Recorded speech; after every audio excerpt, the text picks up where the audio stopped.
Bismillahirrahmanirrahim. Assalamualaikum warahmatullahi wabarakatuh.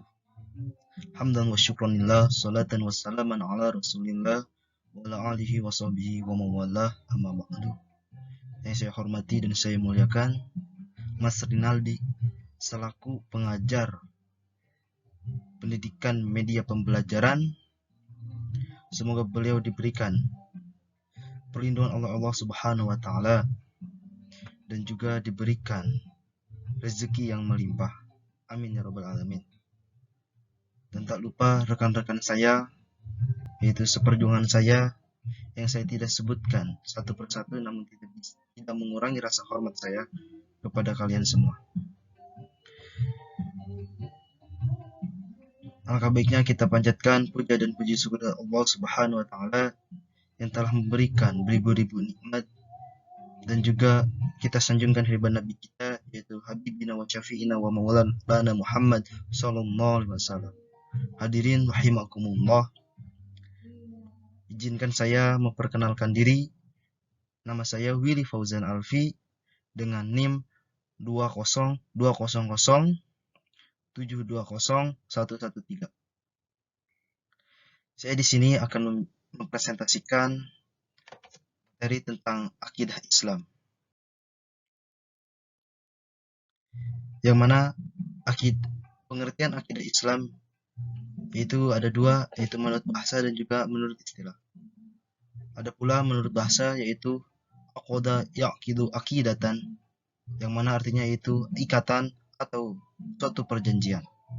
Kemudian ada pengertian dari istilah, yaitu akidah adalah suatu kepercayaan, keyakinan, atau keteguhan yang ada di dalam hati, yang insya Allah pasti tidak akan ada suatu keraguan sedikit pun dalam memeluk agama Islam.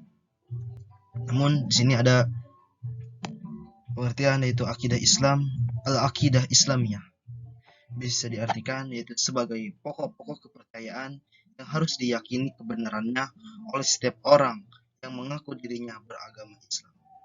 Yang mana bila beliau mengaku sebagai agama Islam, seharusnya dia sudah ada kekukuhan hati di dalamnya, yaitu tentang akidah Islam, yaitu tentang kepercayaan di dalam hati untuk mempercayai Allah Subhanahu wa taala dalam kalimat la ilaha illallah, tiada Tuhan selain Allah.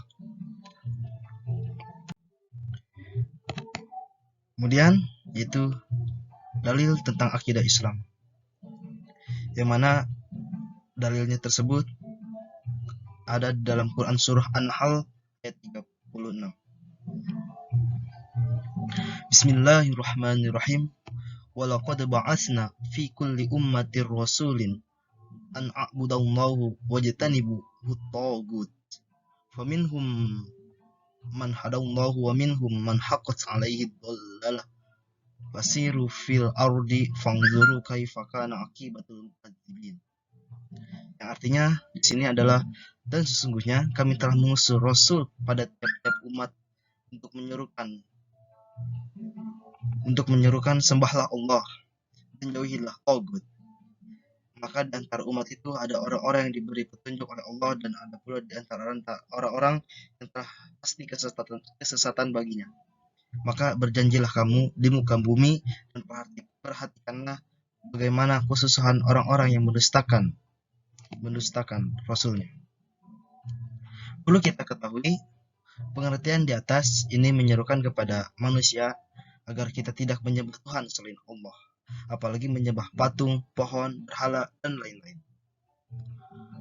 Allah menegaskan, jika engkau berasa kuat tenaga dan sangat mengharapkan agar mereka mendapatkan petunjuk, maka itu tidak akan berhasil, karena sesungguhnya Allah tidak akan memberi petunjuk kepada orang yang disesatkannya, yakni dibiarkan sesaat karena lebih memilih jalan kesesatan itu, dan mereka tidak mempunyai penolong yang dapat menyelamatkan mereka.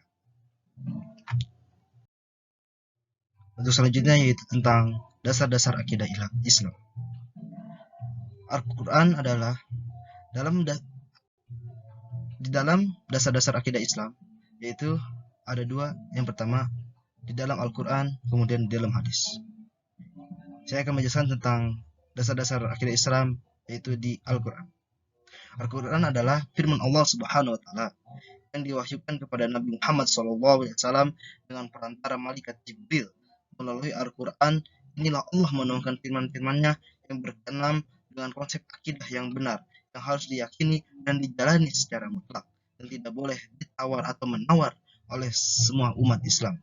Di dalam Al-Quran banyak terdapat ayat-ayat yang berisi tentang tauhid. Di antaranya saya contohkan yaitu tentang surah Al-Ikhlas ayat 1-4. Bismillahirrahmanirrahim.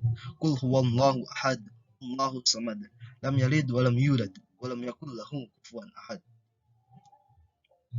Yang mana ayat pertama itu menjelaskan tentang Dialah Allah yang Maha Esa.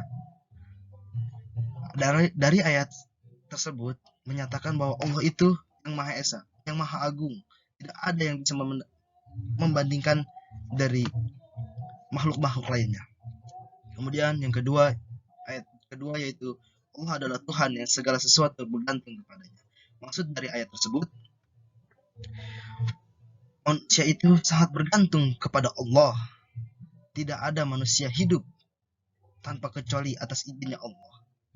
Kemudian yang ketiga yaitu dia tidak beranak dan dia tidak pula diperanakan.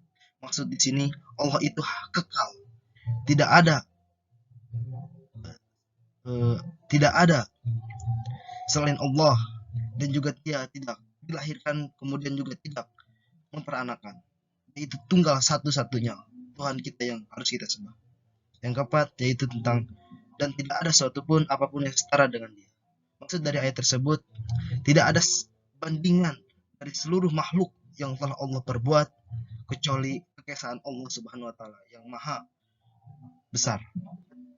Kemudian di dalam hadis itu dari Abu Hurairah radhiyallahu anhu, Bismillahirrahmanirrahim, hadis Ibnu Hurairah qala kana Nabi sallallahu alaihi wasallam barizan yaumalin nasi fa'atahu rajulan faqala mal imani qala al imanu an tu'minu billah wa malaika wa bil liqa'ihi wa bi rasulih wa tu'minal bil ba'ts.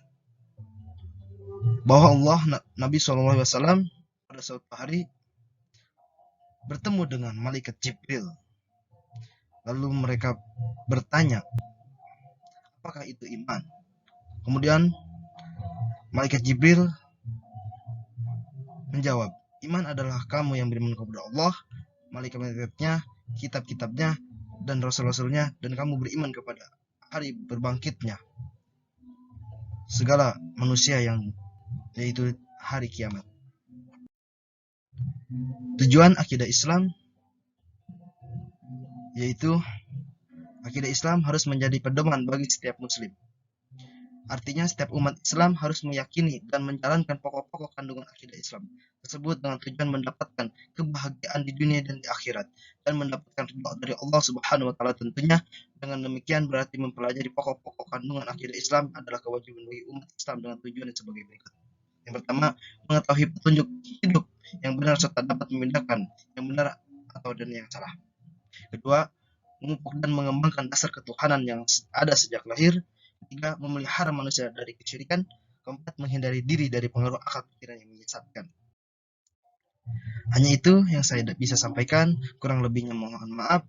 Akhirul kalam, wabillahi taufiq wal hidayah, waridha wal inayah. Wassalamualaikum warahmatullahi wabarakatuh.